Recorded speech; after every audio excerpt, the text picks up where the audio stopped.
Hi, എല്ലാവർക്കും നമസ്കാരം. ഞങ്ങളേ ഭക്ഷണം കഴിച്ചു കൊടുക്കുന്നു. പ്രവാസ ലോകത്തല്ലേ. നമ്മൾ നാട്ടിലൊക്കെ ഭക്ഷണം കഴിക്കുക എങ്ങനെയാ? ഒരുവിധപ്പെട്ട പ്രവാസികളുടെയൊക്കെ വീട് എന്നൊക്കെ പറയുന്നത് ഇപ്പം എൻ്റെ മുന്നിൽ തന്നെ ദയ്യാള് 2 നിലൻ്റെ ഒരു കൊട്ടാരം പണിത് കാണ്ട് നാട്ടിലുള്ള ഒരു മനുഷ്യനാണ് അയാൾ.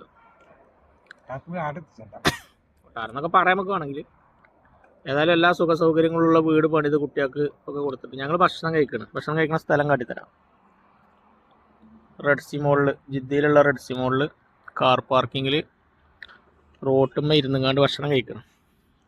അൽബേക്കിൽ നിന്ന് ഓരോ നഗറ്റ്സ് വാങ്ങിക്കൊണ്ടുവന്നുകാണ്ട് കഴിക്കണം. ഇന്നലെ ഞങ്ങൾ പട്ടിണിയായി. ഞങ്ങൾ 2 മനുഷ്യന്മാർ ഇന്നലെ പട്ടിണിയായി. രാത്രി 2 മണിക്ക് ശേഷം ഭക്ഷണം തിരഞ്ഞപ്പോൾ ഇതിനെല്ലാം പൂട്ടിപ്പോയി. ഞങ്ങൾ ഇന്നലെ 4 മണിക്കാണ് ഞങ്ങൾ കടപ്പുറത്തുനിന്ന് ബീച്ചിൽ നിന്ന് തിരിച്ചു പോയത്.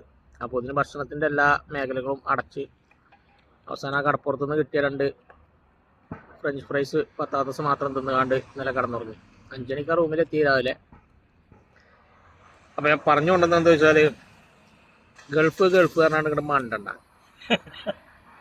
ഗൾഫ് പോയാൽ നല്ല സുഖമാണ്, ഗൾഫ് പോയാൽ രക്ഷപ്പെടും, കഴിച്ചിലാവും എന്നൊക്കെ പറഞ്ഞാൽ ഇങ്ങോട്ട് മണ്ടാൻ കരുതി നാട്ടിൽ നിൽക്കുന്ന ആൾക്കാർ ശ്രദ്ധിക്കുക.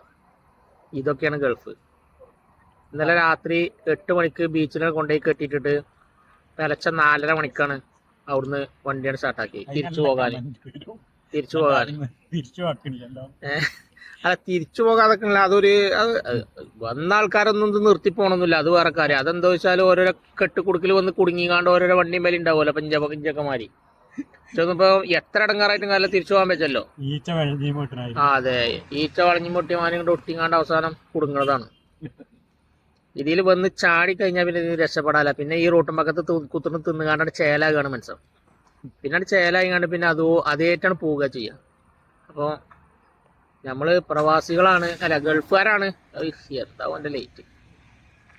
പ്രവാസികളാണ്, ഓനെ നല്ല സുഖക്കാരെന്ന് കരുതുന്ന ആൾക്കാരൊക്കെ ഉണ്ടെങ്കിലേ ഓലോടൊക്കെയാണ് പറയാനുള്ളത്. ഭക്ഷണം കഴിക്കട്ടെ കേട്ടോ. ഈ ഭക്ഷണം കഴിച്ചു കഴിഞ്ഞതിന് ശേഷം അല്ല, ഭക്ഷണം കഴിക്കുന്നുണ്ട്, അതൊരു സത്യമാണ്. ഞങ്ങൾക്ക് അങ്ങനെയുണ്ട് കേട്ടോ. ഇതിൽ അങ്ങനെയുണ്ട്, ഞങ്ങൾക്കൊക്കെ അത് കിട്ടുന്നുണ്ട്. ചില ആൾക്കാർ ഇതൊന്നും കിട്ടാത്തോലും ഉണ്ട്. എനിക്ക് തന്നെ എൻ്റെ തന്നെ പരിചയത്തിലൊരാളുണ്ട് ഭക്ഷണമൊന്നും നേരത്തിനും കാലത്തിനും കിട്ടാത്തോല്. ഇതൊക്കെ ഇപ്പം നമുക്ക് പറഞ്ഞാൽ ഇതുള്ളിടത്ത് പോയി വാങ്ങിക്കൊണ്ടെന്ന് തിന്നാനുള്ള സൗകര്യങ്ങളുണ്ട്. ചില ആൾക്കാർക്ക് അതൊന്നും ഇല്ലാത്ത പ്രവാസികളുണ്ട്. കടന്നുറങ്ങാനും അതെ, അങ്ങനെയൊക്കെയുള്ള ആൾക്കാരുണ്ട്.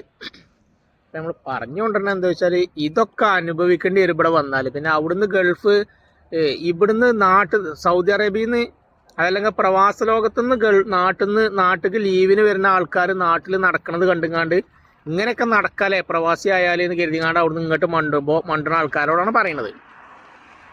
അങ്ങനത്തെ ആൾക്കാർ ശ്രദ്ധിക്കുക. ഇവിടെ വന്ന ഇങ്ങനെയൊക്കെ നടന്നുങ്ങാണ്ട് ഇങ്ങനെയൊക്കെ അനുഭവിച്ച് ഇങ്ങനെയൊക്കെ ജീവിച്ചുങ്ങാണ്ടാണ് നാട്ടിൽ പോയിങ്ങാണ്ട് അതിൻ്റെ പക തീർക്കാൻ വേണ്ടിയാണ് നാട്ടിൽ ഈ പ്രവാസികൾ സെൻറ്റും കുപ്പായം തുണിയും സെൻറ്റൊക്കെ അടിച്ച് സ്പ്രേ ഒക്കെ പൂസിയാണ്ട് തുണിയും കുപ്പായം തേച്ച് ഇൻസൈഡൊക്കെ ചെയ്തുങ്ങാണ്ട് ഷൂ ഒക്കെ ഇട്ടുകൊണ്ട് ഭയങ്കര സെറ്റിൽ കാറൊക്കെ വാടകയ്ക്ക് എടുത്ത് നടക്കുന്നത്.